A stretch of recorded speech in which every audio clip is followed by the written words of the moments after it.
obrigado por ter topado vir aqui conversar na Ativo Cultural, bater um papo sobre produção cultural, falar um pouco do cenário, do audiovisual, para poder inspirar aí outros produtores, ajudar aqueles que estão passando agora por dificuldades ou ainda com desafios dentro desse processo de desenvolvimento do seu território cultural. Então, eu queria que primeiro você falasse para as pessoas um pouco da sua trajetória, como você se tornou produtora, como você chegou até aqui nesse mercado.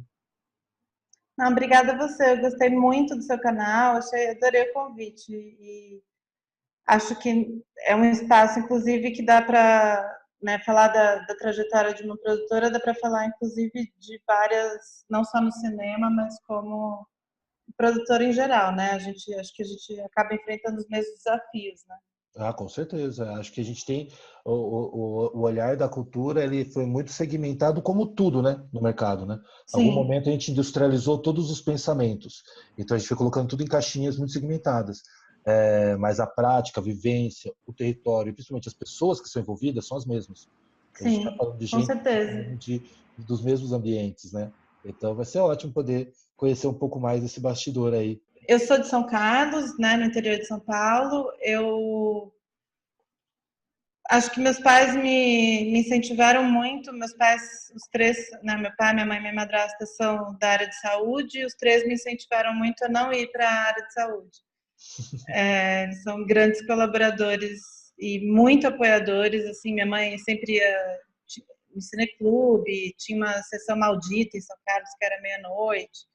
Então, eles sempre fomentaram muito minha vida de adolescente, de pequena, com o cinema. E aí acho que foi natural, assim, eu fiz até testes de aptidão, não lembro mais como chama, mas eu fui já direto para essa área, não cheguei a prestar nada em outras áreas. E eu tinha uma coisa que eu nem cheguei a prestar aqui em São Paulo, porque eu não queria viver em São Paulo tão nova, né?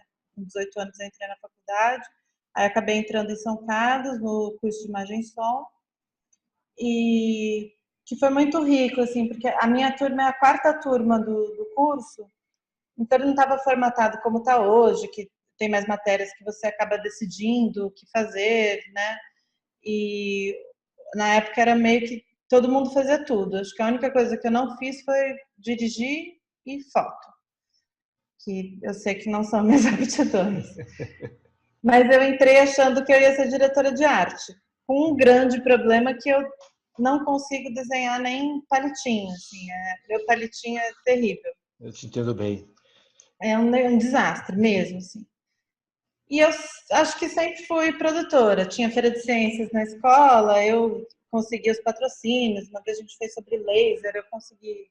Na época era uma grana surreal, tipo R$ 1.300 para comprar o nitrogênio, não sei o que. A gente acabou ganhando tudo, então a gente pôde investir em várias coisas muito massa, assim, conseguimos uma sala inteira só para essa banquinha do raio laser.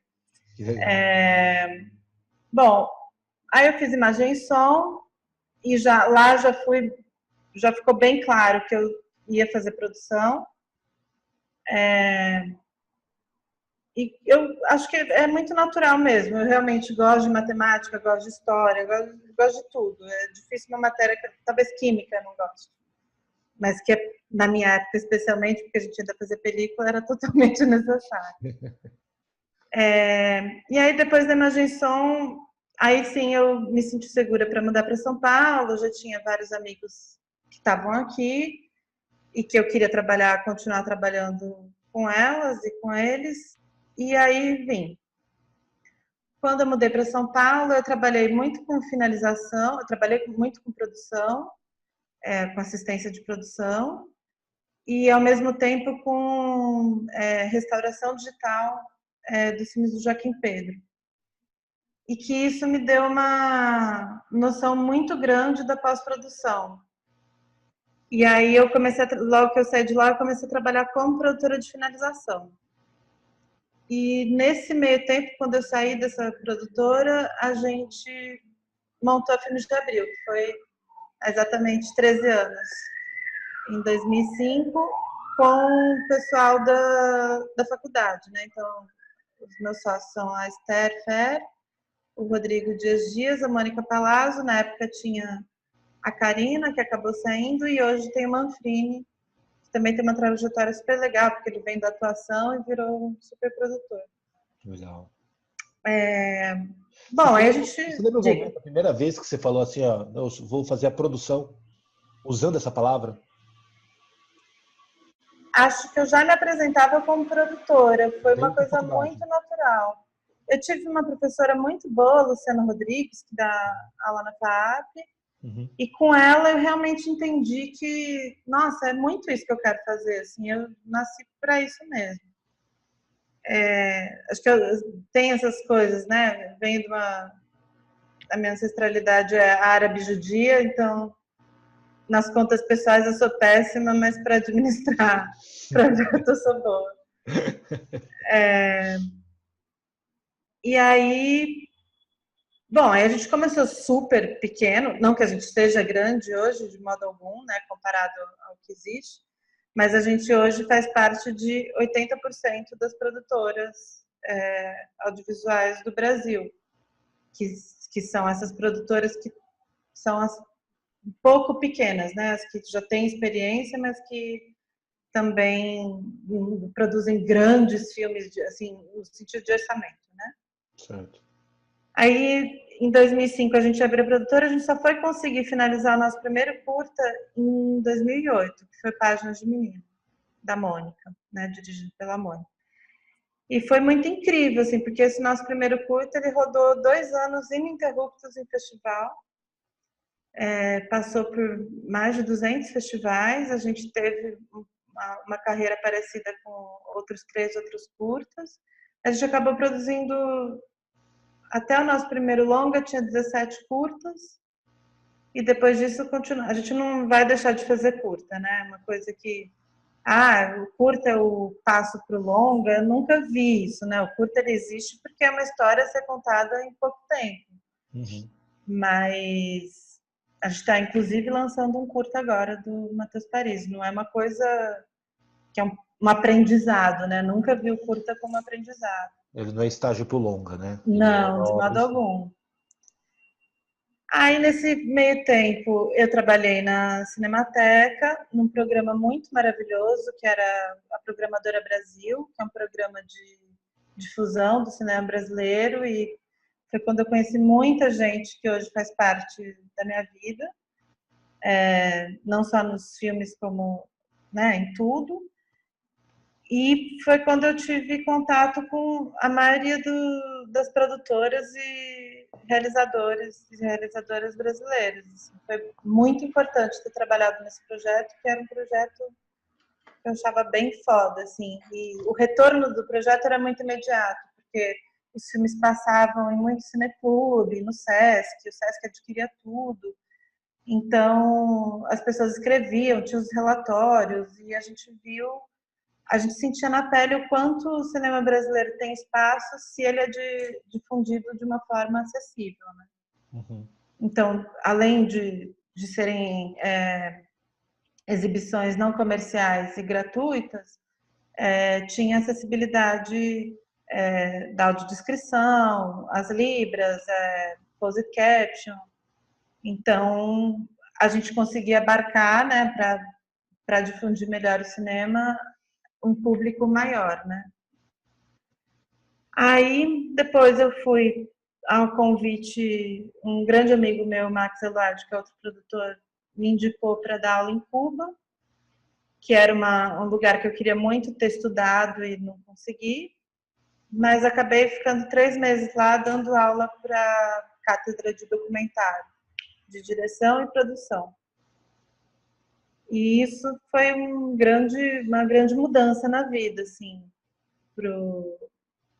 acho que foi de encontro com tudo que eu penso de cinema e para conhecer o cinema mundial, assim, porque são pessoas muito maravilhosas que estudam e passam por lá, e a gente criou uma rede incrível, assim, mundial mesmo.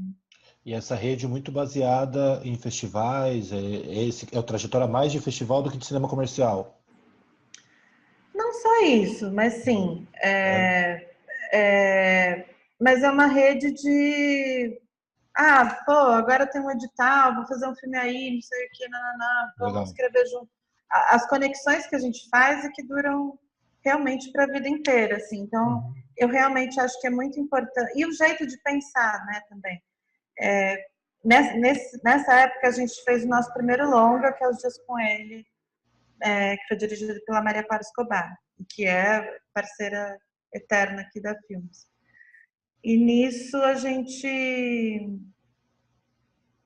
Lá mesmo a gente foi criando conexões com o festival, me chamaram, inclusive, por eu ter, né, produzido esse documentário. Eu sou muito mais voltada para essa produção criativa, não é só orçamento, contratação, eu nem sei viver desse jeito. Eu realmente não sei produzir desse jeito, não que seja um jeito ruim, de modo algum, sim. Mas é do meu ser mesmo, né? E aí, nessa época, tinha muita gente de festival lá, então já assistia um filme lá, não, escreve no nosso festival, não sei o quê.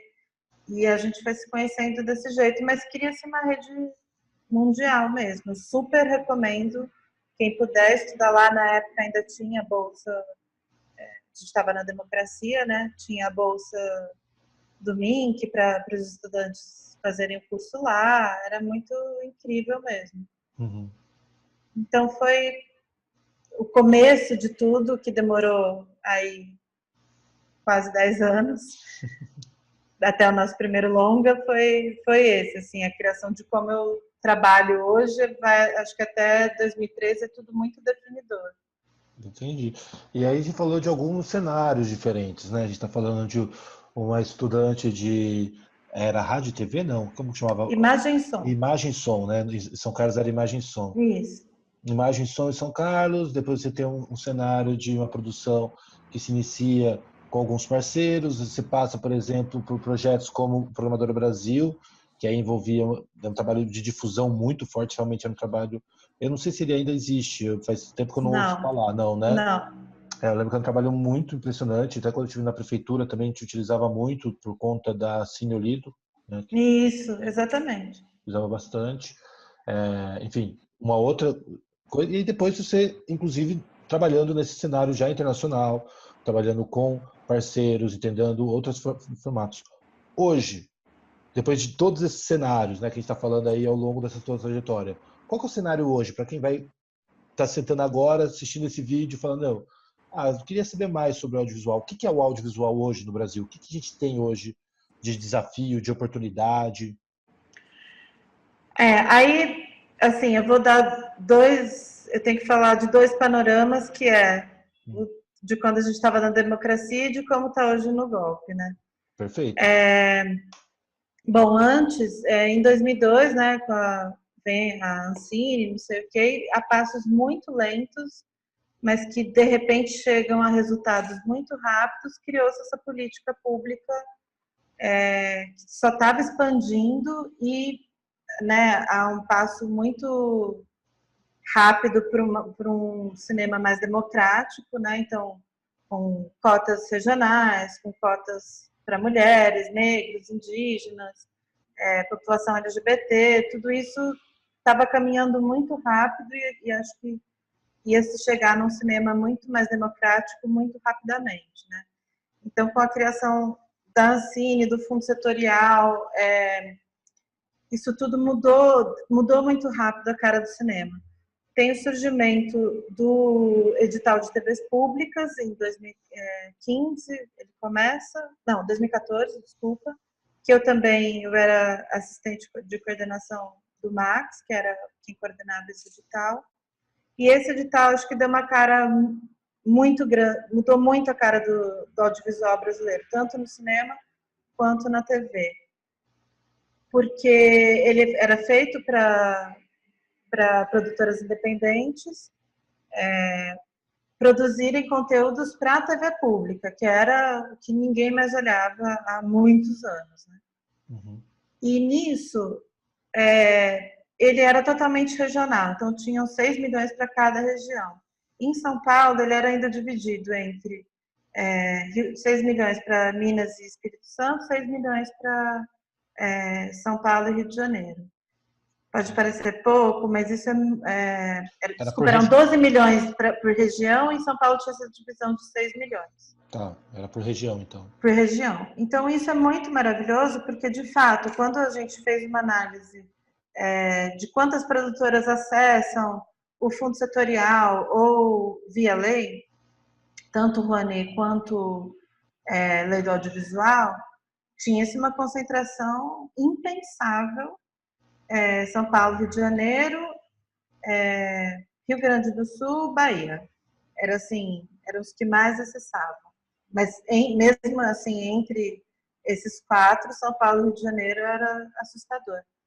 Com esse edital, abriram-se, inclusive, muitas produtoras, porque ele não pedia 2 anos da produtora, mas sim dos sócios da produtora atuando na região.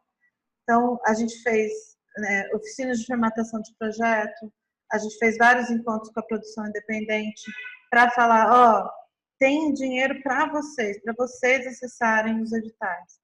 Porque antes disso, existia uma produtora no Amazonas que acessava o fundo setorial ou lei do audiovisual, uma. Com esse edital muda tudo. Além delas se inscreverem nesse edital de TVs públicas, elas começam a se inscrever nas outras linhas e a ganhar. Que legal. Então, isso mudou a cara do audiovisual brasileiro, que são obras que estão chegando agora, né, para o acesso ao público, tanto na TV quanto nas salas de cinema. Então, a gente estava caminhando para uma coisa mais democrática dentro do audiovisual, em que produtoras pequenas estavam realmente conseguindo acessar os editais e ao investimento, né? Porque é muito difícil, né? Quando você mexe com lei, por exemplo, você tem que, né, seu projeto é aprovado, mas você tem todo o trabalho de ir ao marketing das empresas, dizer que seu projeto é importante, que elas devem investir nisso. Uhum. O fundo não, né? O fundo, e aí começaram também a surgir os fundos regionais, que o fundo setorial vira parceiro de prefeituras, como é o caso daqui de São Paulo, ou de governos estaduais, para acessarem somente lá. E isso é muito importante, mas muito importante. Porque aí você tem, né, todas as ferramentas para conseguir fazer as suas produções, e sem competir com as grandes produtoras que são daqui de São Paulo e Rio de Janeiro, e que acabam, às vezes, agora acho que não, mas muitas vezes monopolizando o mercado. E isso estava caminhando muito bem, até que com o golpe, né, a primeira coisa a ser extinta foi o Ministério da Cultura. E isso foi um golpe para todo mundo, né, e vai muito especificamente para a nossa classe. Depois volta o Ministério, aí vai todas essas pessoas que estão tomando, não sei o quê, e surgem, e aí desembocam em mudanças. A gente ficou 1 ano sem edital de TVs públicas, já era para estar na 4ª edição, está agora aberta a inscrição para a 3ª. E aí mudanças drásticas na avaliação das produtoras, por exemplo, nessas linhas do fundo setorial. Então, por exemplo, antes havia uma avaliação subjetiva, né, de pontuação. A pessoa tem 40 curtas, mas os 40 curtas participaram de Cannes, de não sei o quê, de não sei o que lá, e tem um longa. É uma super produtora essa. Com respeito mundial, né? Uhum. E agora via classificação da Ancine. Isso parece democrático, mas ao mesmo tempo nos delimita acesso a linhas automáticas, por exemplo, onde o peso da produtora é maior do que o peso do projeto na avaliação. Entendi. Então, o acesso democrático que a gente estava caminhando foi bem por água abaixo. Aí vem as cotas, né? As cotas dos editais do MIN, que parece, nossa, que massa, tem as cotas, não sei o quê. Mas as cotas são falsas, elas são cotas que só começam a ser aplicadas a partir da 2ª fase, que é quando você vai para a comissão eu nem sei se chama comissão de investimento, mas é quando você passa de uma primeira limpa, né, de uma primeira triagem, Tá falando da Rouanet, já tá? com nota. Isso é na Não, Rouanet, não, né? dos editais do MINC. Os editais. A Rouanet e a Lei do Audiovisual continuam a mesma coisa, né? Você inscreve seu projeto, se ele for cultural, tiver o orçamento, tiver de acordo com o roteiro, cronograma e jeitos de realização, ele é aprovado. O lance da Rouanet e da Lei do Audiovisual não é difícil ser aprovado. O difícil é captar por esses... A gente mesmo, em 13 anos de Filme de Abril, a gente captou uma vez via lei. Uma vez. Fora o Sabesp, a Avon, que tem editais via lei, isso é diferente. Mas ir lá, bater na porta do gerente de marketing e convencê-lo, a gente conseguiu uma vez. Não que a gente não tenha tentado. Então, por isso que eu não acho que a lei é tão democrática assim. Os acessos a fluxo contínuo, os editais de fluxo contínuo ou editais seletivos do Fundo Setorial e do MINC, para mim é um caminho muito mais democrático. Entendi. Bom, então nesse cenário atual, a gente estava num caminho, uma trajetória muito mais democrática. Com o golpe, a gente começa a ter uma outra leitura em termos de distribuição de Totalmente. renda, né, de todas elas, inclusive dentro dos editais, dentro dos financiamentos. Totalmente. Inverte-se a lógica, né? Prioriza-se a experiência e o caráter, como vamos dizer assim, enfim, prioriza-se a produtora, o currículo em detrimento do Exatamente. projeto, e isso era algo que de repente estava um pouco mais pareado, pelo menos uma valorização maior dos projetos, que dava uma possibilidade de inovação muito grande, né? Que Sim. basicamente é isso, né? Ainda existe a linha de inovação, né? Que é a linha B agora, não sei o nome. Tá. Mas, por exemplo, para mim, para minha produtora, era o que antes era o Prodecine 1, ou as linhas de fluxo contínuo, era um pouco mais difícil de eu acessar, mas não era impossível eu conseguir esse investimento. No atual momento, eu acho quase impossível. Entendi. E aí nesse cenário, então, você tem muito financiamento que aí, pelo que você me trouxe aqui, muito pautado ainda nos editais públicos, de alguma forma. Muito. Seja antes, seja depois, a gente ainda está nesse Sim. cenário, o que movimenta é claro que o audiovisual passou por muitas transformações. Acho que a gente falou um pouco desse cenário que vinha antes, né? Mas as verbas trouxeram muita profissionalização de estrutura, né? Muita, De muita, estrutura, muita, até muita. mais do que de projeto, assim, não, muito para projeto. Muito. A questão de você ter novas distribuidoras, novas salas, inovação tecnológica nas salas, teve um grande crescimento recente. E isso é uma barreira muito grande no passado. Me lembro que quando eu falava com meus colegas de audiovisual, você tinha muita produção de filme, mas você não tinha a menor condição de distribuição. Porque. Muito. A gente tem produtoras agora que olham para a gente, né? Uhum. E, por exemplo, tem 2 amigos agora que abriram distribuidoras. Então, isso era impensável há 10 anos, impensável 10 anos atrás. Então, tem distribuidoras cujos nichos são os filmes mais artísticos, que têm muito êxito em festival e que eu acho que, por exemplo, o fundo setorial ele é muito... Isso é óbvio, eles não estão fazendo mais nada do que obrigação. Uhum. Por exemplo, o meu plano de distribuição, eu não preciso virar para o fundo e falar, olha, com esse filme aqui, a gente acabou de filmar um longa-metragem de ficção da Maria Clara Escobar também. A gente ganhou um edital que é o Prodecine 5, que era o Prodecine 5, e o Luso Brasileiro, que é entre a Ancine e ICA, que é a Ancine de Portugal. Então, é uma coprodução entre Brasil, Portugal e Argentina. Em momento algum, no meu plano de distribuição, está lá escrito que eu vou fazer 1 milhão de espectadores. Uhum. A gente tem que ser muito consciente do que a gente faz. E eles veem isso. Não, ela está me pedindo tal dinheiro, que podia ser 1 milhão ou 10 milhões, porque isso não é o valor investido no filme que diz se ele é um filme comercial ou não, mas sim as características de um filme, né? Uhum. Eu tendo a trabalhar que os nossos projetos, por mais que às vezes têm grandes investimentos, eles são sempre na linha autoral, de inovação artística. É muito difícil eu sair disso. Mas eu sou muito consciente do público que eu quero atingir. Então, o meu plano de distribuição nunca vai ser de 1 milhão de pessoas, a não ser que eu faça uma atividade paranormal, por exemplo, que eu acharia o máximo. Mas eles veem isso, viam, né? Hoje eu já não sei.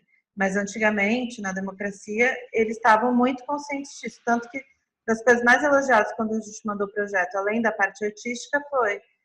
tem uma variação do parecerista que diz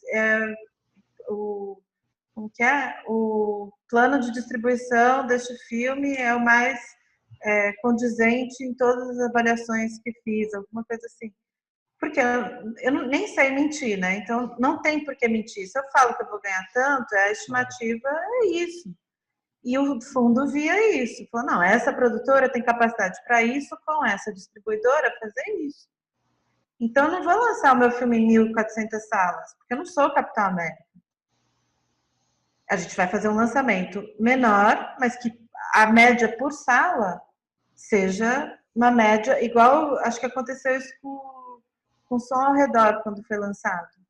A média por sala do Som ao Redor estava em poucas salas, mas eram salas muito mais lotadas que o longa americano que estava na mesma época, sabe? Entendi. E isso é importante a gente concentrar o público, né? E além de concentrar o público, de permitir que o filme seja expandido para cineclubes, para redes tipo a SPCine daqui de São Paulo, que criou uma rede muito importante na periferia, né? Foi para além do centro de São Paulo. Centros como o Centro Cultural São Paulo. A gente tem que ocupar esse espaço também, porque nossos filmes são feitos com dinheiro público. É o mínimo que a gente pode fazer. Uhum. Então, esse era um cenário muito otimista que a gente tinha, mas que deixa a gente se ver realizado, né? Porque é uma coisa que foi quando a gente mexe em estrutura, porque eu acho assim, as opções de financiamento elas acabam flutuando muito, né? Porque mesmo as que são lei, mesmo as que são determinadas, elas acabam participando um pouco das diretrizes do governo, seja ele legítimo ou não, eles estão ali com a caneta na mão e acabam colocando, pesando mais a mão naquilo que faz sentido fazer dentro da sua lógica Total. de política pública. Agora, quando você tem investimento em estrutura, a estrutura é permanente, de uma certa forma. Uma vez que você começa a investir em sala, a sala está lá. Você começa a assistir a distribuição vai acontecer. A produção começa e o público começa a acostumar. Então, o público também começa a ter a produção acontecendo na TV aberta, a produção acontecendo na TV fechada, a produção acontecendo... Isso vai se tornando mais natural. Essa questão de estrutura acho que é muito importante para entender quando se fala da indústria do cinema, né? Tem uma coisa muito importante e que virou assunto esses dias. Bom, primeiro que com esses editais públicos, né, como o audiovisual tem se estruturado basicamente em editais públicos, tanto regionais, municipais quanto federais, as coproduções mundiais se estreitaram demais. Por quê? De fato, a gente estava num cenário onde o Brasil estava com editais, e claro, por nós sermos um país continental, né, a gente estava com, em comparação aos outros países, muito investimento público. Isso é muito importante de ser esclarecido, porque estava todo mundo olhando para cá, isso é lindo, todo mundo olhar para cá, todo mundo querer fazer coprodução com a gente, até porque a gente, por meio de coprodução, a gente acessa os fundos de outros países, né? Então, por exemplo, quando eu contava do edital que a gente ganhou, que é o Núcleo Criativo, que era o Prodab 3, isso foi, quando você fala desse edital, que é um edital onde uma produtora propõe o desenvolvimento só de 5 ou mais projetos, e ela recebe até 1 milhão para passar 18 meses desenvolvendo esses projetos. Então, você fica com 5 ou mais pessoas, né, realizadoras e realizadores, desenvolvendo esses projetos. E é um dinheiro para você, né, bancar esse desenvolvimento e para estruturar as produtoras, e você tem, né, que desenvolver esses projetos. Isso é maravilhoso, assim. Então, no fim de 18 meses, uma produtora tem, no mínimo, 5 projetos para inscrever em editais de produção, para ir atrás de lei, o que for. Isso não existe em nenhum outro país. E as pessoas, né, a gente acaba nesses mercados que eu estava falando, a gente acaba conhecendo não só possíveis coprodutores, como as pessoas que gerenciam esses fundos de investimento dos outros países. E elas ficavam embasbacadas com esse tipo de política. Porque é realmente uma coisa para estruturar produtoras e roteiristas, né?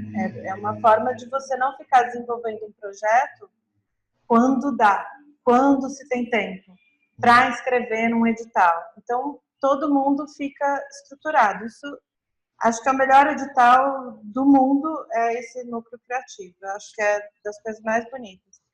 Mas quando a gente fala em indústria cinematográfica, né, e aí esses dias saiu um texto que eu considero criminoso do Zé Padilha, porque ele fala que o Brasil não tem uma indústria cinematográfica, porque a gente ainda fica dependendo da política pública ou de editais públicos. Primeiro que, antes dele mudar do Brasil, todos os filmes dele foram feitos com políticas públicas, seja Rio Filme, seja via lei, o que for. Uhum. A outra é que, no mundo, 3 países conseguem fazer seus filmes através de estúdios, né? Que é Estados Unidos, o México agora e Índia. Todos os outros países do mundo, absolutamente todos, são via edital de agências nacionais, agências fomentadoras, leis de incentivo. A Argentina tem leis parecidíssimas com as nossas.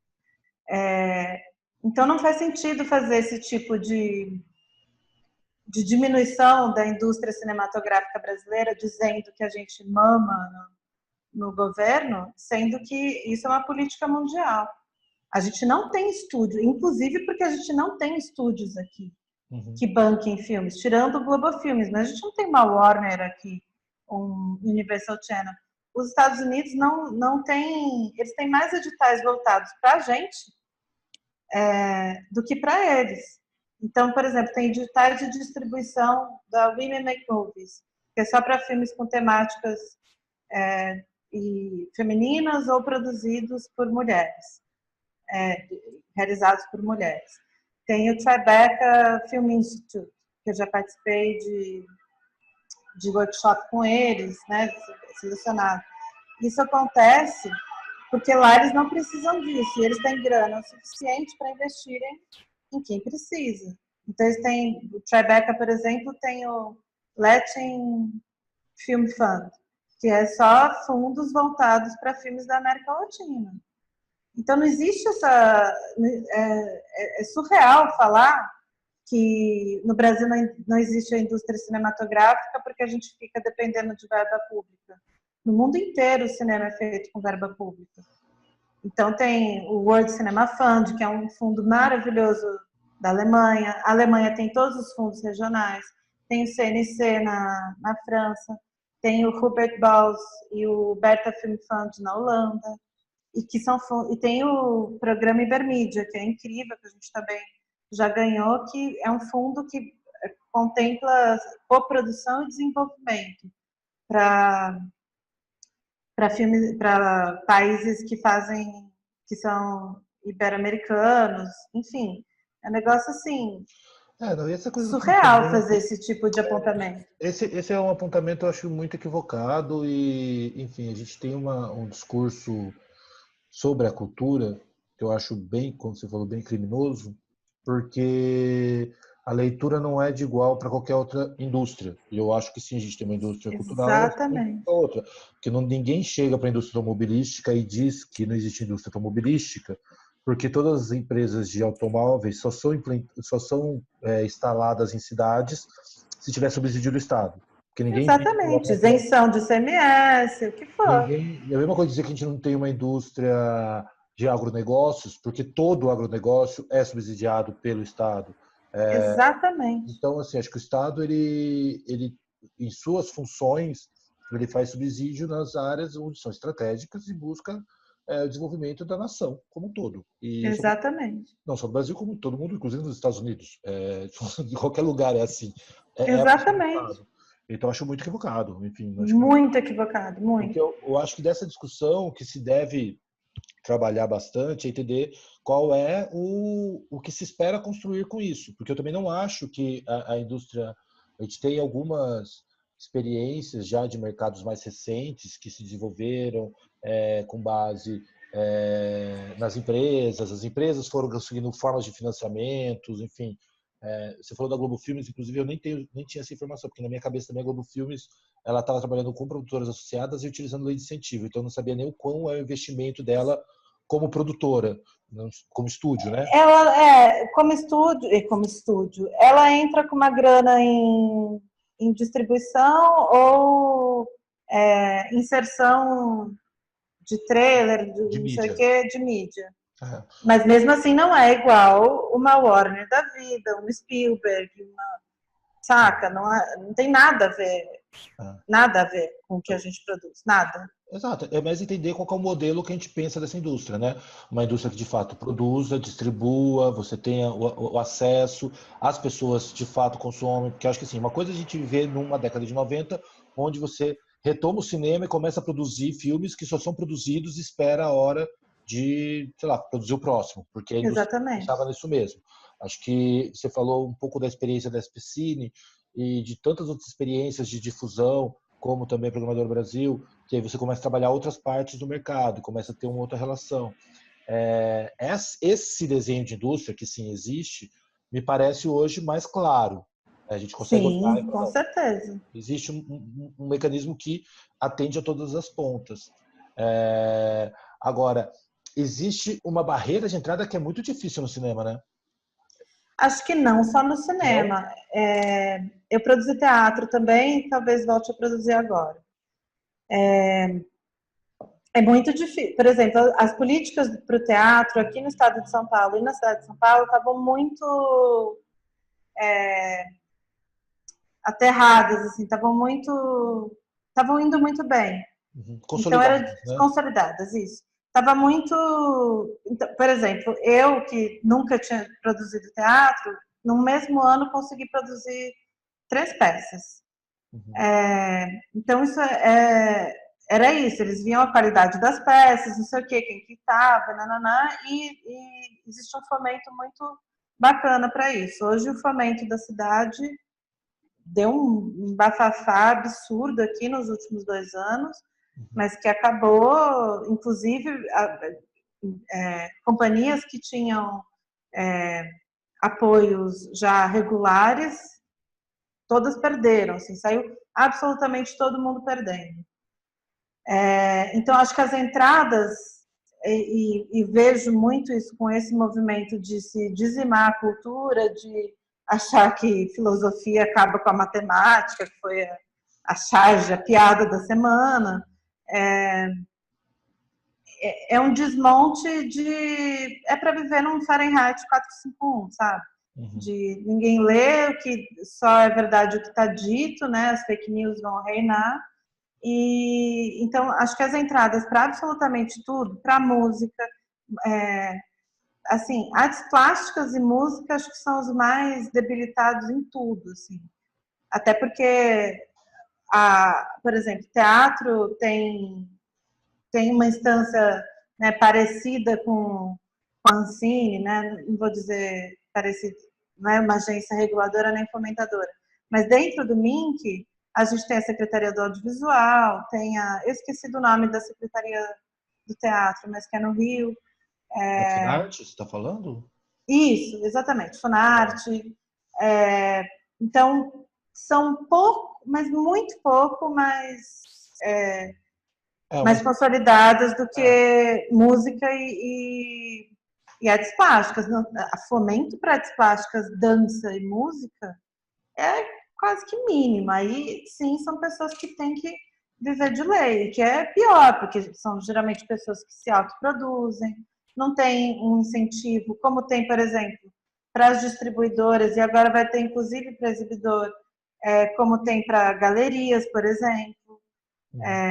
Então, e agora ainda saiu uma lei absurda de um trato da Receita Federal, que para fazer exposição agora no Brasil, se você está trazendo obras internacionais, elas vão cobrar na Receita Federal um valor em cima do valor da obra. Então acabou a exposição no Brasil. Porque como que você vai trazer 5 quadros do Da Vinci? Nunca. Impossível. Então, uma Bienal, por exemplo, e a Bienal, por exemplo, é um caso muito, que é o que eu espero que aconteça, e a gente fala de estrutura, que é o que eu espero que aconteça com a democratização ao acesso do cinema. Porque é impossível uma família ir ao cinema uma vez por mês, com ingressos a R$ 30. É impossível. Não tem como. Uma família que tem 2 filhos, que já é raro, pagar R$ 120, mais o transporte, mais a pipoca, fica impossível. Então, assim, é Cinesesc, é centro cultural, mas aí o acesso a esses lugares são mais difíceis. Com a Bienal, quando a Marta era prefeita de São Paulo, ela fez a primeira Bienal que foi de graça, né? Que era para comemorar, acho que 50 anos de Bienal, não lembro qual que era a comemoração, ou 450 anos de São Paulo, era isso. Tá. E aí foi a primeira Bienal que foi de graça. E na primeira semana eles tiveram um público que teve durante as outras bienais o tempo todo. Isso mostra que é um país sedento para consumir arte e que só não consome por causa do acesso. Então, e a partir disso a Bienal ficou de graça até se acontecer desse ano, não sei, né? Mas é isso, o acesso tem que ser democratizado e porque senão a gente não vai ser um país que não vai conseguir consumir cinema. Uma vez eu estava como chama? Num workshop, e aí uma das palestrantes, que eu discordei com ela em absolutamente tudo, disse, não, mas agora a periferia tem como consumir Netflix, é só R$ 15 por mês. R$ 15 por mês na época era um botijão de gás. Então, não. Além de tudo, para consumir Netflix, você precisa do quê? De um cartão de crédito. Eu não sei que periferia que ela anda que as pessoas têm cartão de crédito.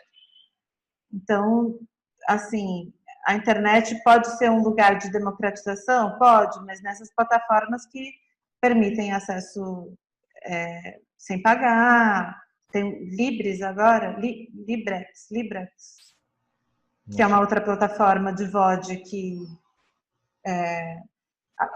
a arte continua sendo para a classe média alta para cima, porque VOD, a gente está falando de vídeo por demanda, é isso, né? Isso, que é o Netflix, ou iTunes, esse tipo, ou Now da NET. Uhum. Agora, parece que a HBO vai ser só a plataforma, não sei, mas eles estão liberando todo o cinema deles na HBO Go. Mas é isso, você só consegue... Uma plataforma, né, agora, não é isso? Qual? A Disney não ia entrar com uma A plataforma Disney. Você só consegue acessar essas coisas pagando com cartão de crédito. Então não é uma democratização. É barato. Pode ser barato, mas tem que olhar para a realidade de cada país. Quem que tem cartão de crédito? E também pensar qual que é o modelo que a gente quer estabelecer. Por exemplo, eu não acho nenhum problema a gente ter ingressos de cinema R$ 30, pensando numa sociedade onde você paga, estudante paga meia, as crianças estão na escola, e que você tem um vale cultura de R$ 50 para cada membro da família que trabalha, portanto, 2 adultos, 2 crianças, cada um recebeu 50, você tem R$ 100 disponíveis para pagar 35 mais 15, 45 cada um. Ok, fechou a lógica, entendeu? Mas você entende que para essa loja existir, todo mundo tem que estar trabalhando. Exatamente. Você tem que ter o Vale Cultura para poder dar acesso para quem precisa. Exatamente. Ou seja, dentro de uma loja como um todo, funciona. Funciona, Agora, claro. aí você pega uma das partes e fala, ah, tá bom, então vamos fazer isso, o resto não. Aí não dá certo. Não, Aí você não total. consegue trabalhar. Como eu venho também da produção do teatro, enfim, quadrinhos, algumas outras áreas, até já participei por vários ambientes, eu sempre fui a favor do pagamento de ingresso. Eu não gosto do gratuito. Claro que sim. Porque eu acho que isso talvez seja uma das coisas que mais diferencia quando você fala que isso é uma indústria, não é. Porque quando você dá o gratuito, você não estimula a compra, você estimula o acesso.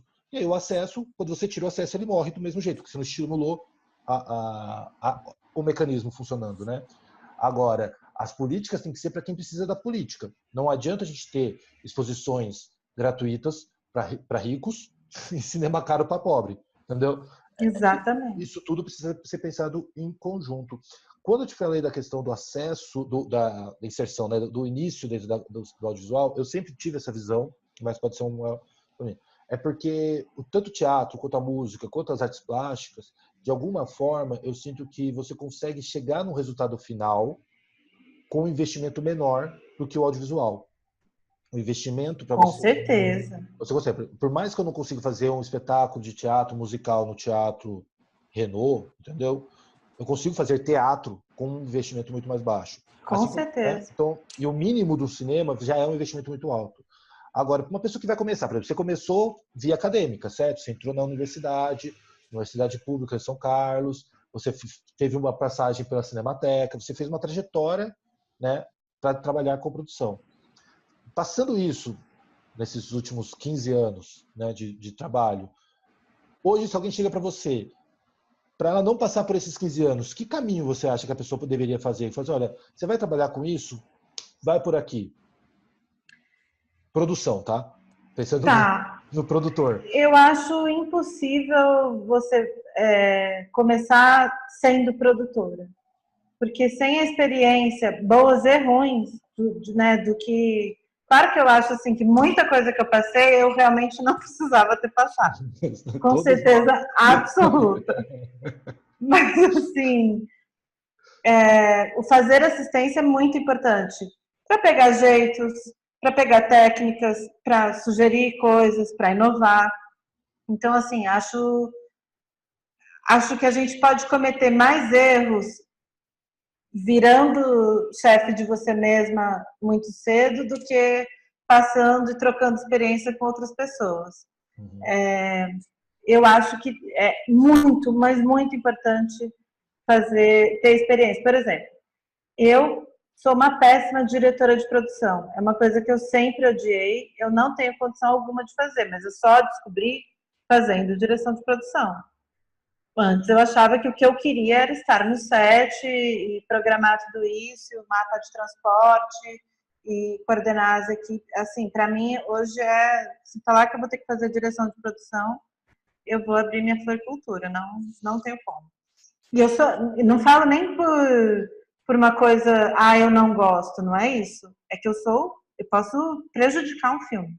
Uhum. Eu sou uma boa produtora executiva, acho. Então, mas eu acho que você só aprende isso fazendo esse tipo de coisa. Então, fazendo assistência, trabalhando com pessoas que você respeita e elas mesmas podem, de repente, um dia virar e falar: nossa, por que eu gostava dessa pessoa? Não é esse tipo de produtora que eu quero ser. Eu quero ser esse tipo de produtora, com uma pessoa que provavelmente nunca trabalhou. Então, esse caminho de fazer as assistências para depois pensar que tipo de produtora você quer ser, inclusive para ver se quer ficar na área de cinema ou não. Pode ser, eu produzi festival, por exemplo. Festival é das maiores delícias do mundo. Eu adoraria produzir mais festival. Porque é muito incrível, é uma grana mais baixa que você mexe do que com cinema. Você conhece pessoas do mundo todo. Você está participando de uma curadoria, e eu era assistente de produção, mas você está participando de uma curadoria que tem filmes que pode você ver no cinema e falar, nossa, o filme mudou minha vida. E por quê? Porque veio para um festival. Então, isso eu acho muito importante, passar e a produção permite que você passe. Por isso que no começo eu falei disso, né? Vou falar de produção de cinema, mas muita coisa se aplica a qualquer produção, de evento, de festa, de tudo, de feira de ciências, somos todos produtores, né? Sim, claro. Depende do jeito que você lida com o produzir, né? Então, para mim foi muito importante ter participado de toda essa cadeia, assim, desde executiva, de set, do final, que é pós-produção, do mais final ainda, que é o festival, ter dado aula. Eu fui para Cuba, eu nem falava espanhol, eu tinha dificuldade de compreender espanhol, muito menos tinha dado aula na minha vida, e foi a coisa que mais mudou a minha vida. Então, eu acho muito importante começar já, sabe, tentando trabalhar com quem você admira. Isso eu acho que é muito importante. Se não for possível, tentar ir para a área que você acha que tem mais propensão a trabalhar. E se desmistificar também, estar aberto a outras coisas. Porque a gente aprende muito vendo os outros, com os nossos erros, e aprende muito com os acertos. Se sentir respeitada. Acho que eu tive grandes sortes na vida que eu sempre, vou falar sempre, né? Porque sempre tem machismo, não sei o quê, mas eu tenho realmente muita sorte de ter sido respeitada muito nova. Assim que eu cheguei em São Paulo, já tive sorte de trabalhar com pessoas que de algum jeito me respeitaram. Eu tive experiências horrorosas, que eu nem quero ver essas pessoas nunca mais na minha vida. E é bom também você fechar seu ciclo e falar, não, é isso, é aquilo. Mas você só passa por isso aprendendo. E com isso, mesmo hoje eu sendo minha chefa, eu continuo passando exatamente pelas mesmas coisas. Não, com certeza. Porque a gente tem, até pensando aqui no Ativo Cultural, a gente trabalha, eu resolvi, né, criar Ativo Cultural justamente por ser online e por poder ter a possibilidade de chegar em todos os territórios. Como você bem disse, por mais que a gente tenha, né, essa coisa da internet é livre, mas é livre desde que você tenha acesso à internet. Se você não tem acesso, ela não é livre. Mas a gente chega. É uma das coisas que eu sempre batalhei, e eu tenho produtores que são desde Aparecida, no Tocantins, até São Gabriel da Cachoeira, no Amazonas, tipo, chega em diversos locais. E eu entendo que o produtor cultural, ele tem algumas maneiras de desenvolver. Ele pode trabalhar em projetos, ele pode trabalhar seu território, né? Claro. E aí você trouxe essa questão, por exemplo, dos festivais, que eu acho que realmente o Felipe Tazo, que fez também uma entrevista comigo, ele falou também isso, assim, o produtor, ele deve ser quando ele pensa um território, ele deve ser um festival ambulante, assim, ele que é a pessoa que vai trazendo isso. E muitas pessoas, claro, não vai ter a possibilidade, de repente, de fazer uma assistência, não consegue fazer porque as coisas não estão acontecendo no seu território, não dá para esperar acontecer. Então, se colocar e fazer como você colocou, tipo, festival, pensar em trazer mostras, tentar organizar, articular, né? Governo, público, empresa, enfim, o que existe dentro do seu alcance para que essas coisas aconteçam nos seus territórios, porque é isso, para a gente em São Paulo tem uma série de questões que são diferentes do que tem em outros locais. Você atingiu, não é? A gente fala uma sala lotada aqui, ela concorre com diversas outras salas lotadas, né, na cidade. Uma sala, um cinema ao ar livre numa cidade como essa atinge toda uma cidade e muda toda uma trajetória, né? Sim, era isso. A gente tinha. Acho que tudo isso que acabou de difusão também começou um pouquíssimo antes do golpe, né? Mas, por exemplo, a Cinemateca tinha a Mostra do Cinema Silencioso, que acho que é das coisas mais lindas que aconteciam. Era assim, eu posso faltar em qualquer mostra, mas a Mostra do Cinema Silencioso eu não faltava. E é incrível você ver um parque totalmente lotado, ou a Cinemateca, que geralmente é mal usada assim, pela população, inclusive pelo difícil acesso a ela, né? Lotada para assistir filmes que teoricamente não tem som, né? Ou com acompanhamento de orquestras, ou de intervenções, ou de performances, filmes muito antigos, ou filmes que são feitos para não terem som. Então, isso para mim era um negócio assim, que incrível, e que incrível que a gente tem esse poder, sabe? É muito maravilhoso, mas que é isso, para que isso importa? O que isso fomenta na cidade, né? Quando chega a questão da grana, é essa coisa que os empresários que dominam a prefeitura dessa cidade veem, né? É. Mas acho que é isso, tem que democratizar tudo isso. E o cinema, e esse tipo de entrevista que a gente está fazendo, esse tipo de criação, isso consegue chegar muito. E é por isso que eu acho que é sempre muito importante falar: ah, mas o cinema é imparcial. Como assim o cinema é imparcial? A partir do momento que você pôs a câmera ali, você já está pondo um ponto de vista, não tem isso da imparcialidade, né?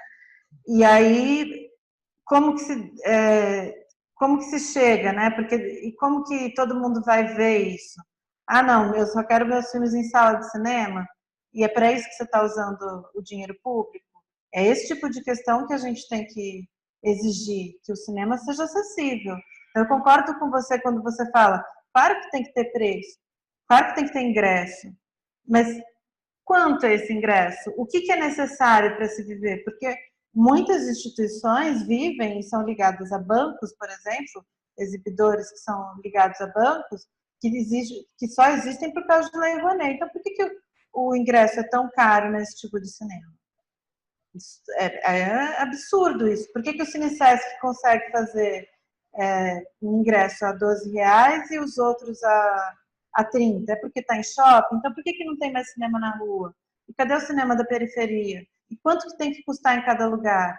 E esse mesmo cinema, que é uma rede aqui, tem que custar o mesmo em Fortaleza ou no Crato, sabe? É esse tipo de coisa que, senão, não tem acesso nunca. E tem que pensar também, se é uma cadeia, e acho que no cinema ela é muito bem estruturada desse jeito, onde o filme está pago, a produtora já lucrou, a gente lucra com vendas para a TV,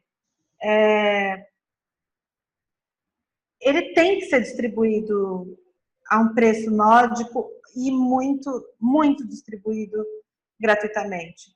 Porque aí que é a grande diferença da indústria. Ele tem que ser consumido, mas como que ele deve ser consumido? Porque o nosso cinema, aí sim, diferente do cinema do Spielberg, o cinema do Spielberg ele tem que lucrar na bilheteria. Porque é aí que ele vai recuperar o dinheiro que ele investiu. A lógica de estúdio. A lógica de estúdio. O nosso cinema, ele está totalmente pago. A produtora tem a taxa de gerenciamento. Claro que para a gente sobreviver, a gente precisa da bilheteria. Não estou descartando a bilheteria de modo algum. Mas é uma outra forma de pensar. É uma outra forma de se consumir. E a indústria tem que ser consumida, mas o como é diferente. E se toda a cadeia está fomentada, porque a gente tem edital de distribuição, edital de desenvolvimento, edital de produção, por que esse filme não pode ser distribuído a preços melhores, a preços mais acessíveis? Então, e por que não pode entrar na internet direto? A gente, quando os dias com ele caiu no making off, a gente comemorou. Porque as pessoas vão assistir. O filme foi feito para isso, para ser assistido. E são muitas perguntas, né? Sim. E acho que o mais legal dessas perguntas é você justamente pensar essa estrutura como um todo. Porque elas estão ligadas, né? São as mesmas pessoas. A gente está falando de um mesmo mercado, de um mesmo... É claro que quando eu vou distribuir, vou dar um exemplo aqui de cabeça, e não é minha área, né? Já falei já desde o começo, mas é claro que quando eu pego e coloco dentro de um shopping alguma distribuidora, um Cinemark da vida lá, não é distribuidora, né? Exibidora, né? O Cinemark. Uhum. Mas a exibidora, eu estou dizendo que ela vai explorar comercialmente aquilo, ela vai ter um lucro Claro. daquilo e vai ter que ter algumas coisas em contrapartida com aquilo, né? Estou dando uma série de regras para ela. Eu não sei o quanto essas regras são claras. Eu não sei quanto essas regras são abertas, entendeu? Para ponto de eu saber que o ingresso de cinema hoje custa muito mais caro do que custava antigamente. Muito mais caro. Você tem muito mais salas de cinema no shopping, mas seria muito mais caro o cinema hoje do que ele era há 20 anos atrás. Assustadoramente. Né? Então, é essa lógica que a gente está colocando, porque assim, você tem uma estrutura maior, ela tem seus pagamentos, tem seus pedágios ao longo da produção, Mas no acesso ao público, existe uma outra configuração ali que a gente não sabe exatamente o que define, né? Total. Mas também, por outro lado, sim. E diferente a questão da indústria, o que é, e aí uma parte sobre o que é a indústria cultural, como dizer assim, da produção nacional e do consumo à cultura. Porque daí eu também acho que tem coisas que, assim, indiferente aos blockbusters e tudo mais, o acesso à cultura, indiferente ao território, ele é válido.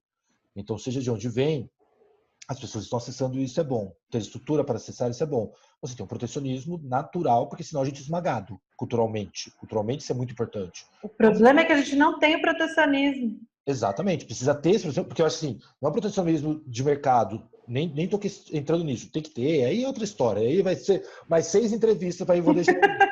Mas minimamente, pensando em cultura, a gente está pensando que é algo que é fundamental. Que aí, de novo, é quando o argumento faz sentido num todo, não em parte. Porque esse argumento ele faz sentido na hora, por exemplo, de dizer que você não pode ter mais registro profissional para artista, porque, afinal de contas, fazer arte é algo que é um direito fundamental das pessoas. Aí, ok, então você não vai ter mais direito trabalhista para ninguém que trabalha com cultura, porque isso tem que ser liberado. Agora, na hora de fato dar o acesso à cultura, isso não vale. Aí você não vale. É não, lindo e a por gente esse tem... todo, mas não claro. dá para uma hora vale, outra hora não vale, né?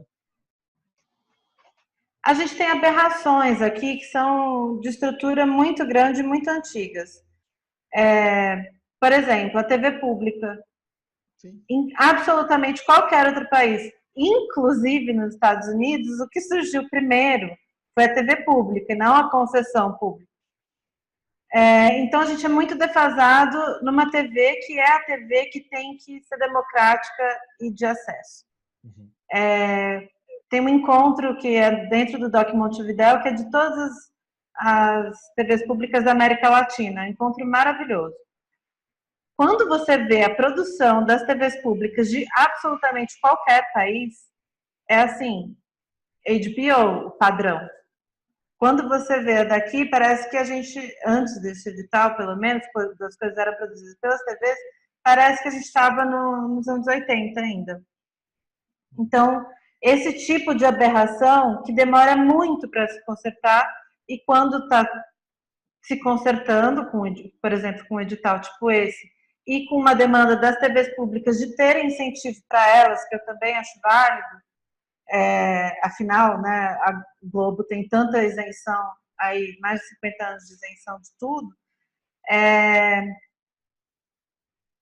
acontece o golpe e acaba com tudo.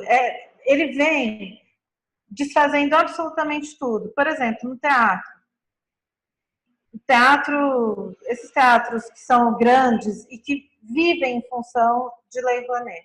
As peças, quando vem peças do Cirque du Soleil para cá, que vem via Lei Rouanet. É isso que as pessoas têm que entender. A Lei Rouanet não é ruim, de modo algum. Mas quem produz tem que fazer o acesso que a lei pede. Como que uma peça que é bancada pela lei, o ingresso pode custar R$300? Não pode, ela está paga. Mas só lembrando assim, eu entendo perfeitamente, isso já foi uma questão, isso já foi, até onde eu sei, isso já foi mexido. Tanto no Ministério, lá atrás, quando veio o primeiro Cirque du Soleil, que tinha... E é doido mesmo, porque isso é uma das coisas que eu acho engraçadas, porque quando a gente fala que não pode ter interferência dentro da lei, tem que ser técnica a análise, não pode ser parcial, não quer dizer que as pessoas têm que ser uma anta, entendeu? Tipo, claro. Não é porque que o negócio é um circo, a lei diz que circo é 100%. Aí vem o Cirque du Soleil, cara, isso é uma outra estrutura. No mínimo, isso tem que ir para um plenário e falar, vamos discutir, porque apesar da gente estar dizendo isso aqui, não faz sentido eu equiparar o Circo do Zequinha com o Cirque du Soleil. Entendeu? Tô falando não, claro. Então, acho que é um pouco esse olhar que precisa ter.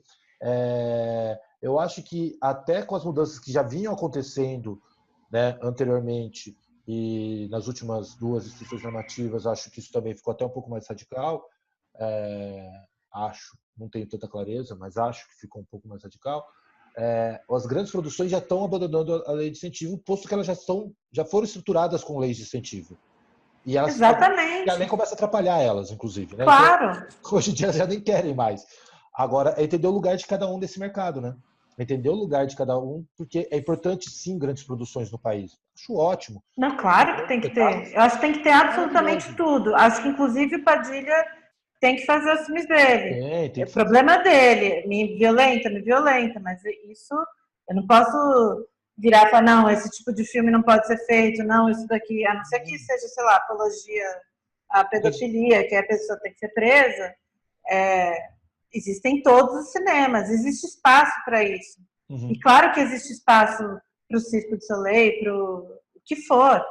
O lance é o quanto, porque muitas vezes, inclusive, está lá no projeto, não, vai ter ingressos a R$ 20. Para quem que se distribui esses ingressos? Para o dono do próprio banco que traz o Circo du Soleil. É esse tipo de aberração, é esse tipo de produtor que é um problema para o país, entendeu? E que são desmascarados em todas essas falcatruas que houveram com a lei. Não era produtor tipo eu, Sim. tá meu tamanho. Era exatamente esse produtor que sai de CBF e vai marchar contra a corrupção para todos, e é o produtor corrupto. E que, com certeza, eu imagino que o Mink nem tenha como. O Mink não podia abrir uma denúncia, porque eu realmente imagino que o relatório foi: não, a gente vendeu tanto de ingresso a R$ 20, que é o acessível, o Mink, eu ainda acho caro.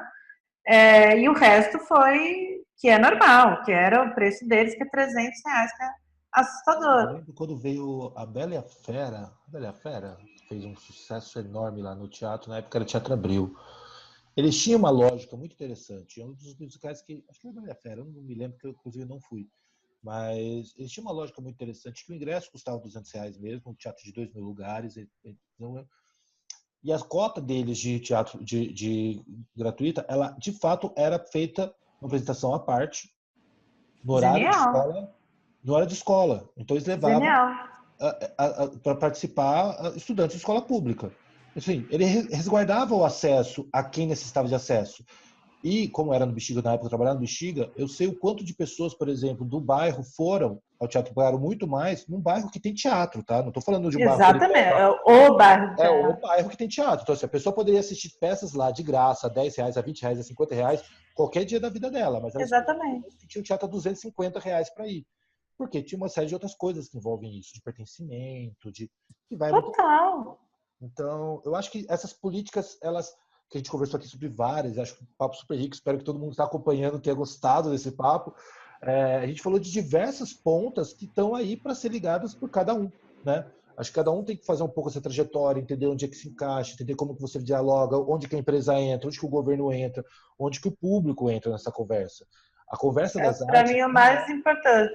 a conversa das artes não é uma conversa de artista, produtor e governo, é uma conversa de sociedade, né? Claro, Então, e a sociedade envolve público, né? Principalmente. principalmente. Eu, mais do que como produtor, eu como cidadão quero o desenvolvimento cultural. Então, acho que a gente precisa pensar nos nossos territórios e cada vez trazer mais essa compreensão. Eu não preciso, assim como eu não tenho a menor pretensão de saber como funciona o sistema de distribuição e logística do supermercado, eu não acho que a pessoa que vai assistir meu espetáculo de teatro tem que saber como funcionam os mecanismos de lei de incentivo. Agora, eles têm que atender o bem-estar de toda a sociedade. Claro. Então, acho que é um pouco isso que a gente precisa se organizar. Paulo, eu queria muito agradecer a sua Eu que participação. agradeço. Deu toda uma fomentada aqui. É bom, bom demais fazer isso. Falamos um monte aqui, acho que é uma conversa que segue aí por diversos outros territórios. Vamos conversar. O pessoal que está acompanhando, quiser deixar aqui também perguntas, Por sugestões, favor. coloca aqui. Eu estou sempre acompanhando, a Paula também vai ficar. Sempre qualquer coisa eu dou uma puxada nela para ela vir aqui conversar com a gente Vou também. mesmo. E, enfim, queria que você falasse também um pouco só como o pessoal pode chegar até você, até a sua produtora, por onde você anda, enfim, como que elas podem ter mais acesso a conteúdos, às suas produções. A gente tem a página do Facebook, que é Filmes de Abril. Lá a gente divulga tudo, né? Então, sempre quando está entre produção, mas, por exemplo, vai passar os dias com ele no Canal Brasil, vai ter exibição do Recado para o Mundão. Tudo isso a gente posta na página dos filmes e da Filmes de Abril, e lá tem todas as páginas dos filmes. Pode mandar e-mail para o contato @filmesdeabril.com.br ou filmesdeabril.com.br. E a gente está aqui em São Paulo, mandar currículo, pode mandar, às vezes, né? Somos uma produtora pequena, mas a gente sempre divulga, recebi um currículo, uma menina estagiária, ela quer ser assistente de direção. Aí a gente está sempre conversando o tempo todo. Por exemplo, eu tenho um grupo muito maravilhoso que acho que isso foi das coisas que mais me ajudou na vida. Por isso que eu falo que é uma coisa... Gente, as pessoas têm que ficar juntas. A gente chama de support group. Somos 8 produtores de vários estados do Brasil e que a gente troca absolutamente tudo todo dia. Todo dia. É assim, 2 estão em Cannes agora, acabou de sair a lista. Legal. Muito. Então, esse tipo de rede é muito importante. E a gente acaba, preciso de assistente de direção, quem que vocês indicam? E muito por a gente estar, né, em vários estados, a gente acaba se ajudando muito e conhecendo muitas pessoas. Eu vou na filmagem deles, eles vêm na minha, a gente acaba trocando absolutamente tudo. Vê se isso que eu escrevi tá legal. Essas cartas, essas reivindicações, muitas vezes saem desse tipo de associação tipo a BD, o support group, que a gente acaba fazendo muitas coisas juntos. É importantíssimo a gente estar sempre, porque cinema é equipe, produção é equipe, a gente não consegue fazer sozinho, a não ser que você seja um videomaker performático, artista plástico, não tem como fazer um filme sozinho, né? Ou às vezes tem, mas a duras penas. E é muito bom essa troca. Então, muitas vezes, assim, eu não tenho como ajudar com o emprego, mas a pessoa está perdida. Não sei se é som que eu quero fazer, não sei o quê. Pô, vem aqui, toma um café, a gente conversa, vai se conhecer. Então, procurar esses espaços que são de troca para a gente se empoderar. Então, por exemplo, tem Mulheres do Audiovisual, que é uma página de Facebook, que é impressionante o quanto a gente acaba se ajudando, com oferta de emprego, com tudo. Tem a Associação de Realizadores Negros, eu vou pegar o nome certinho, não lembro agora, que também foi um movimento que surgiu em festivais para democratização ao acesso, tanto à feitura quanto ao acesso ao consumo. Então, tem muitas associações que são vitais para se permanecer na profissão. E eu super me disponho a poder ajudar do jeito que eu puder. Então, seja por um e-mail, uma indicação para alguém que está precisando, ou vir tomar um café aqui e falar, é isso mesmo? Eu estou aqui.